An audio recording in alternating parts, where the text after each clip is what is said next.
இல்ல நான் முடிவு பண்ணிட்டேன்.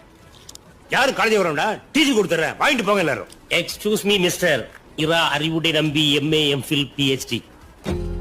என் பையன் தண்ணி அடிக்கிறான், தம் அடிக்கிறான், கஞ்சா அடிக்கிறான், இதான உங்க குற்றச்சாட்டு? ஆமா.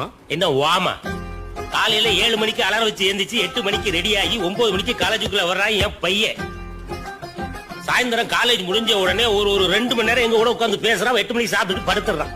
மொத்தத்துல 4 மணி நேரம் தான் எங்க கூட இருக்கான். அதுக்கு மீதி நேரம் எங்க இருக்கான்? 8ல இருந்து 10 மணி நேரம் உங்க கஸ்டடியில இருக்கான். அப்படிப்பட்ட பையன் கெட்டு போயிட்டான்றீங்களே, எப்படி கெட்டு போனான்? எங்க முன்னாடி எந்த தப்புமே பண்ணாத பசங்க காலேஜ்ல இருந்து மட்டும் தப்பு பண்றாங்கன்னு சொன்னா அவனை கெடுத்தது யாரு? சும்மா பசங்க தண்ணி அடிக்கான்னு சொன்னா தமிழ்நாட்டுல டாஸ்மாக் எத்தனை மணிக்கு சார் திறக்காங்க? 12 மணிக்கு திறக்காங்க சார். 12 மணிக்கு பசங்க உங்க கஸ்டடியில இருக்காங்க. அவனை பார்த்து தண்ணி அடிக்கான்னா எப்படி ஏத்துக்கிட முடியும்? தண்ணி அடிக்கிறதுக்கு